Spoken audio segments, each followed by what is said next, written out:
அஸ்வின்ஸ் இனிப்பு காரம் பேக்கரி மற்றும் செல்வ உணவகம்.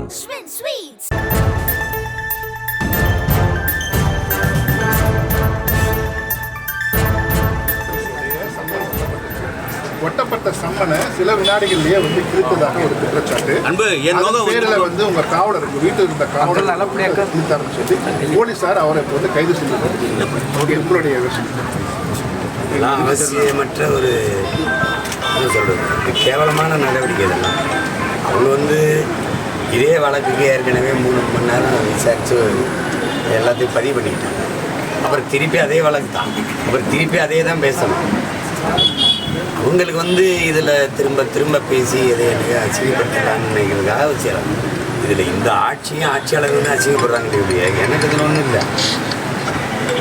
இவ்வளவு தீவிரம் கட்டுறீங்க. அந்த அண்ணா பல்கலை வீட்டில் 11 கண்டிஷன்ஸோடைய சம்மன் ஒட்டப்பட்ட சம்மனை சில வினாடிகளிலேயே வந்து கிழித்ததாக ஒரு குற்றச்சாட்டு. பேரில் வந்து உங்க காவலர் வீட்டில் இருந்த காவலர் கிழித்தார்னு சொல்லி போலீசார் அவரை வந்து கைது செய்யப்பட்டு உங்களுடைய அவசியமற்ற ஒரு என்ன சொல்கிறது கேவலமான நடவடிக்கை இதெல்லாம். அவங்க வந்து இதே வழக்குக்கு ஏற்கனவே 3 மணி நேரம் விசாரித்து எல்லாத்தையும் பதிவு பண்ணிக்கிட்டாங்க. அப்புறம் திருப்பி அதே வழக்கு தான், அப்புறம் திருப்பி அதே தான் பேசணும். அவங்களுக்கு வந்து இதில் திரும்ப திரும்ப பேசி எதை எனக்கு அசிங்கப்படுத்தலான்னு நினைக்கிறதுக்காக வச்சுறாங்க. இதில் இந்த ஆட்சியும் ஆட்சியாளர்களும் அசிங்கப்படுறாங்க. எனக்கு இதில் ஒன்றும் இல்லை. இவ்வளவு தீவிரம் கட்டுறீங்க. அந்த அண்ணா பல்கலை வீட்டில் 11 கண்டிஷன்ஸோடைய சம்மன் ஒட்டப்பட்ட சம்மனை சில வினாடிகளிலேயே வந்து கிழித்ததாக குற்றச்சாட்டு. பேரில் வந்து உங்க வீட்டில் இருந்த காவலர் போலீசார் அவரை வந்து கைது செய்யப்பட்டு உங்களுடைய அவசியமற்ற ஒரு என்ன சொல்கிறது கேவலமான நடவடிக்கை இதெல்லாம். அவங்க வந்து இதே வழக்குக்கு ஏற்கனவே 3 மணி நேரம் விசாரித்து எல்லாத்தையும் பதிவு பண்ணிக்கிட்டாங்க. அப்புறம் திருப்பி இதே வழக்குக்கு ஏற்கனவே 3 மணி நேரம் விசாரித்து எல்லாத்தையும் பதிவு பண்ணிக்கிட்டாங்க. அப்புறம் திருப்பி அதே வழக்கு தான், அப்புறம் திருப்பி அதே தான் பேசணும். அவங்களுக்கு வந்து இதில் திரும்ப திரும்ப பேசி எதை எனக்கு அசிங்கப்படுத்தலான்னு நினைக்கிறதுக்காக வச்சுறாங்க. இதில் இந்த ஆட்சியும் ஆட்சியாளர்கள் தான் அசிங்கப்படுறாங்களே இல்லையா. எனக்கு இதில் ஒன்றும் இல்லை. இப்போ நீ இவ்வளவு தீவிரம் காட்டுறீங்க. அந்த அண்ணா பல்கலைக்கழகத்தில் இந்த பொள்ளாச்சி பாலியல் வன்கொடுமையில் நடந்த இந்த பாலியல் இதெல்லாம் இவ்வளோ தீவிரம் காட்டலையே. நான் ஏற்கனவே ஒரு அழைப்பானை கொடுத்தாங்க, கையெழுத்திட்டு சொல்லிட்டு தான் வந்தேன். இதற்கான திட்டமிட்டேன், வர முடியாது, வந்தவொடனே வாரேன் அப்படின்னு. ஏன்னா எனக்கு வேறு நாட்டுக்கு போய் தலைவராக முடியாது. உங்களுக்கு தெரியும், கடை வச்சிட்டு இல்லை. தினந்தோறும் உங்களை சந்திச்சுக்கிட்டு இருக்கேன். இதில் இவ்வளோ விரட்ட வேண்டிய அவசியம் என்ன இருக்குது? இந்த அரசு இது மாதிரி வேறு எதுலையாவது நடவடிக்கை எடுத்துருக்குதான்னு நீங்கள் பாருங்கள்.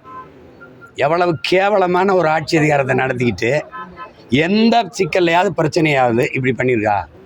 வரேன்னு சொல்லிட்டேன். என் வீட்டில் என் மனைவி என் பிள்ளைகள்லாம் இருக்காங்க. அவ்வளவு பேர் வேலை செய்கிறவங்க இருக்காங்க.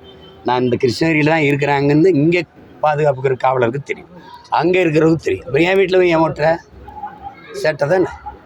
நீங்கள் ஒட்டிட்டு போன பிறகு என் வீட்டு கதவுல இருக்கிறத அங்கே வேலை என் தம்பி ஒருத்தர் கிழிச்சிருப்பார். அதில் என்ன பிரச்சனை? நீங்கள் இது பண்ண நான் தான் வருவேன்ல. ஏற்கனவே வந்து உங்களுக்கு முன்னாடி நீங்கள் விசாரித்ததுக்கு பதில் சொன்னவன் தானே. நான் வராமல் போயிடுவேன்னா இவ்வளோ பெரிய வேலை செய்கிறவன் இல்லை உங்களை மாதிரி பயந்து ஓடிக்கிற கோலைகளா இல்லை என்ன? நான் தான் வருவேன்னு சொன்னேன். அப்புறம் ஏன் இந்த வேலையை செய்கிறீங்க நீங்கள்? இதனால் நான் அசிங்கப்பட்டுருவேன் நினைக்கிறீங்களா இல்லை நீங்கள் அசிங்கப்படுறீங்களா? அதை பார்க்குறவங்க முடிவு பண்ணிட்டோம். எங்கே போகிறேன்? நான் இங்கே தான் இருக்கேன். வரேன்னு சொன்னேன். நாளைக்கு இல்லை, நாளை மறுநாள் வருவேன். நாளைக்கே வந்தாலும் வர முடியாது. என்ன பண்ணுவேன் நீ? இப்போ என்ன பண்ணுவேன் நீ? திருப்பி வைப்பேன். நீ அதையே தான் பேசுவேன்.